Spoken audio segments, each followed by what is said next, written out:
নমস্কার বন্ধুরা, পঞ্চব্যঞ্জন হেসেলে সবাইকে স্বাগত। আজ আরেকটি রেসিপি নিয়ে চলে আসলাম তোমাদের সামনে। তো এই যে আবহাওয়াটা এখন এই যে হেমন্তকাল পড়তে চলেছে, এই সময় কিন্তু এই রেসিপিগুলো খেতে ভীষণই ভালো লাগে। আর এই রান্নাটা কিন্তু অনেক দিনের একটা পুরনো হারিয়ে যাওয়া রান্না বলতে পারো। আমার দিদার হাতের একটা রান্না, যারা টক খেতে ভীষণ পছন্দ করো তাদের কাছে কিন্তু ভীষণই ভালো লাগবে আজকের এই রেসিপিটা। তো চলো শুরু করা যাক। আর যারা যারা এখনও পর্যন্ত পঞ্চব্যঞ্জন হেসেলটাকে সাবস্ক্রাইব করোনি তারা অবশ্যই সাবস্ক্রাইব করে পাশে থেকো বন্ধুরা। তো এদিকে দেখো, এই যে মটরের ডালটা ভিজিয়ে রেখেছিলাম, এটাকে জল ঝরিয়ে নিয়েছি একদম। সঙ্গে রয়েছে কাঁচা লঙ্কা এবং শুকনো লঙ্কা, আর তার সঙ্গে রয়েছে তেঁতুল। এই রান্নাটার জন্য কিন্তু খুবই অল্প উপকরণেই কিন্তু এই রান্নাটা হয়ে যায়, খুব কম উপকরণে, অথচ ভীষণ টেস্টি। যারা টক খেতে ভালোবাসো আমার মতন, তাদের কাছে তো মানে কি বলবো, খুবই ভালো লাগবে।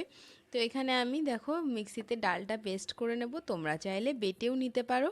তো এবার চলো মিক্সিতে একটুখানি পেস্ট করে নিই। পেস্ট করে নিয়ে তারপরে বাকিটা দেখাচ্ছি। আর পরিমাণ মতন জল যদি প্রয়োজন লাগে তাহলে জলটাও দেবে। আমি যেহেতু জল একদম ঝরিয়ে রেখেছিলাম তাই জলটা ব্যবহার করেছি। এবার বাকি ডাল যেটুকু ছিল সেটুকু পেস্ট করে নেব।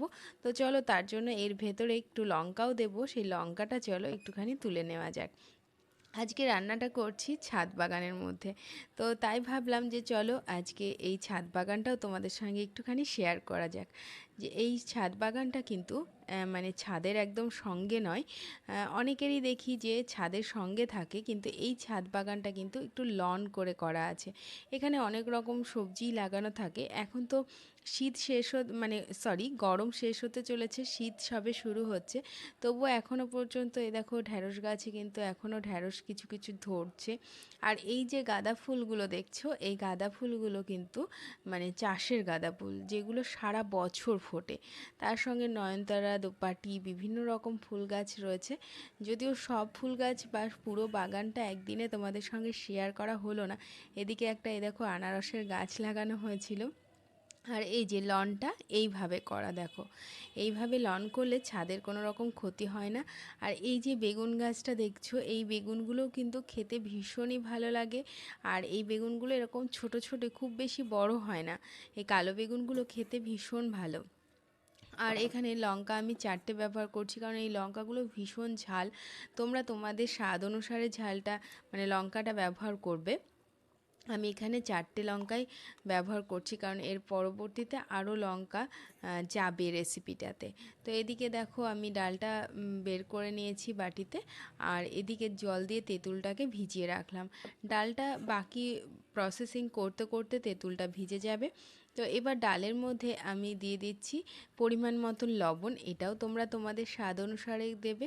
একটু ভাজা মশলার গুঁড়ো ব্যবহার করছি, আর যেটা ব্যবহার করছি সামান্য একটুখানি ইনো ব্যবহার করছি। ইনোটা বলতে পারো যে চা চামচের 1/3, হ্যাঁ, এই পরিমাণে আমি ব্যবহার করছি। তো যেহেতু ইনো দিয়েছি, ইনোর সঙ্গে সামান্য একটু জল দিতে হবে, সেটা এই মিক্সির বাটিতে যে জলটা ধুয়ে রেখেছিলাম সেটাই ব্যবহার করলাম। তারপরে খুব ভালো করে ফেটিয়ে নিতে হবে, কারণ এই বড়াটা যত স্পঞ্জি, যত ক্রিপসি হবে ততই কিন্তু খেতে ভালো লাগবে এই রান্নার ক্ষেত্রে। তো এদিকে দেখো তেলটা গরম করতে দিয়ে দিয়েছিলাম, ডালটা আমার ফেটানো কমপ্লিট। তো এবার এরকমভাবে ছোট ছোট করে, মানে খুব ছোটও না আবার খুব বড়ও না, এরকম মাঝারি মাপের বড়াগুলোকে আমরা ভেজে নেব। আর এই বড়াগুলোর ক্ষেত্রে আর একটা কথা বলে রাখি বন্ধুরা, খুব একটা গোল করার চেষ্টা করো না, কারণ গোল করার প্রয়োজন নেই। এটা যতটা একটু হ্যাকড়া ব্যাকড়া বলতে গেলে হবে, ততটাই কিন্তু খেতে ভালো লাগবে। আর এইভাবে আমি দেখো অনেকগুলো বড়াই একসঙ্গে ভেজে নিচ্ছি। এইভাবে উল্টে পাল্টে বেশ সুন্দরভাবে বড়াগুলোকে ভেজে নিয়েছি। আর বড়াগুলো দেখো কতটা মানে খাস্তা হয়েছে, সেটা আর কী বলবো তোমাদেরকে, সেটা আর বলার ভাষা নেই। এই বড়াগুলো কিন্তু এমনিই খালি মুখেই খেতে এত ভালো লাগে যে বলার মতো না। আর তারপরে পুরো রেসিপিটা দেখতে থাকো স্ক্রিপ্ট না করে, তাহলে তো বুঝতেই পারবে যে আরও কতটা সুন্দর লাগে এই বড়াগুলো খেতে।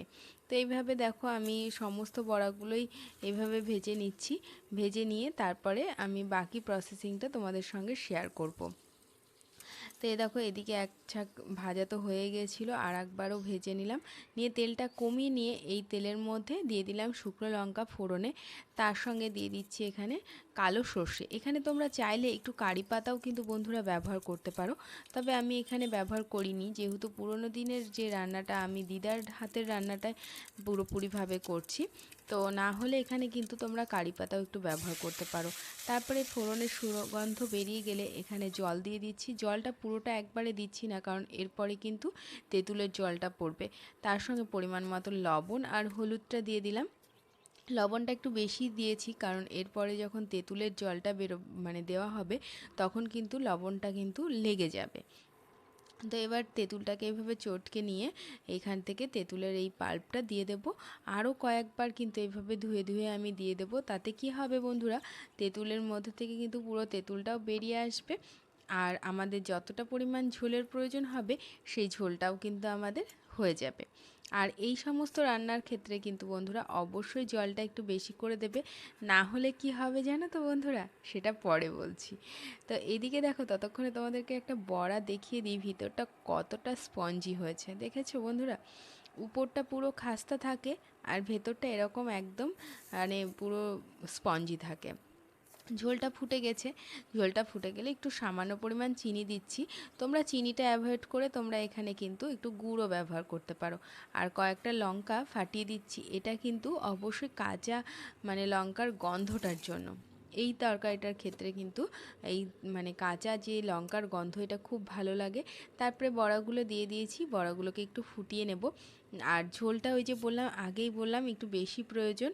আর সঙ্গে দিয়ে দিলাম একটুখানি এখানে চাটনির মশলা, আর একটু লবণ মনে হলো লাগবে, তাই আর একটু লবণ আমি এখানে অ্যাড করে দিলাম। এই ঝোলটা কিন্তু অবশ্যই জলটা রাখবে, না হলে কিন্তু কি হবে জানো বন্ধুরা, সেটা হচ্ছে তোমাদেরকে কিন্তু আসামি করে দেবে, কারণ এই বড়া কিন্তু প্রচুর পরিমাণে জলটাকে কিন্তু টেনে নেবে। এইভাবে খানিকক্ষণ ফুটিয়ে নিয়েছিলাম, নেওয়ার পরেই এই যে খানিকক্ষণ স্ট্যান্ডিং হিটে রাখার পরে এই যে তরকারির ফাইনাল লুক। এটা গরম ভাতের সঙ্গে তোমরা একবার হলেও বানিয়ে দেখো, আর কিচ্ছু লাগবে না বন্ধুরা। তো আজকের রেসিপি কেমন লাগলো অবশ্যই জানিও। ভালো লাগলে লাইক শেয়ার কমেন্ট করতে ভুলো না। যারা নতুন বন্ধু তারা সাবস্ক্রাইব করে পাশে থেকো। টাটা, ভালো থেকো।